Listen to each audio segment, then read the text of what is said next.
કાળી ફૂગના કારણે તમે જો શું પ્રોબ્લેમ આવી શકે છે. જે આખા ખેતરની અંદર ટાપા પડ્યા છે જેના કારણે, અને છોડની અંદર વિકાસ નથી.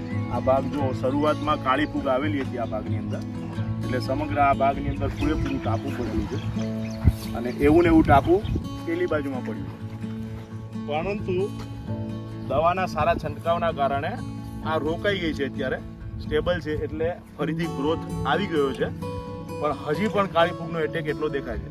તો જ્યારે આવા ટાપા દેખાતા હોય તો એક મુખ્ય કારણ એ પણ હોઈ શકે કે શરૂઆતની અવસ્થાએ જો કાળી ફૂગનો એટેક થયેલો હોય અને એનું સમયસર નિયંત્રણ ન થયેલું હોય તો આ એસ્પાર્જિલસ નામની જે ફૂગ છે તે ફૂગના કારણે આ છોડનો ગ્રોથ સ્ટન્ટ થઈ જાય, એકદમ ઊભો રહી જાય. જે અત્યારે આપણે જોઈ શકીએ. જો હું બીજો છોડ તમને કાઢીને બતાવું તો આની અંદર પણ તમે જો આ કાળી ફૂગ લાગેલી હતી શરૂઆતમાં, બરાબર, અને તેના કારણે આ પ્રોબ્લેમ જોવા મળે છે.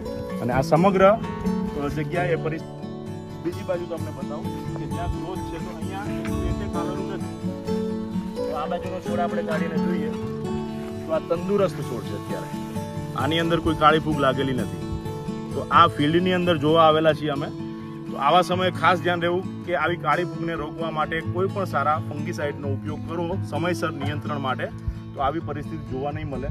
જો સમયસર નહીં થાય નિયંત્રણ તો આ પરિસ્થિતિ ચોક્કસપણે આવશે અને આ પ્રકારના ટાપા આપણને જોવા મળશે. તો એના માટે સીડ ટ્રીટમેન્ટથી આપણે ચાલવું જરૂરી છે.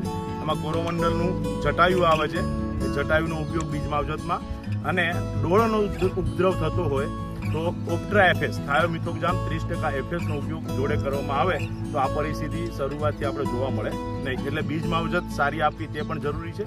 તેના પછી જ્યારે અત્યારે આવી પરિસ્થિતિ છે તો જટાયુ અને એની જોડે ફેન્ટેક પ્લસ અને ઈયળનો ઉપદ્રવ હોય તો કોરોમંડલનું પ્રચંડ, આટલી વસ્તુનો ઉપયોગ જો કરી લેવામાં આવશે તો આ પરિસ્થિતિ અત્યારે જે છે જોવા મળે છે એ ઊભી રહી જતી જોવા મળશે, અને આ ફરીથી ગ્રોથ આવી જશે. એટલે ચિંતા કરવાની કોઈ જરૂર નથી, બરાબર. તો આ તમારે નુકસાન હતું, તમે બોલાયા હતા, બરાબર, જોવા માટે. તો આપણે એના માટે ટ્રીટમેન્ટ કરીશું, સારો એવો ફરક જોવા મળશે. તો આ કાળી ફૂગ છે.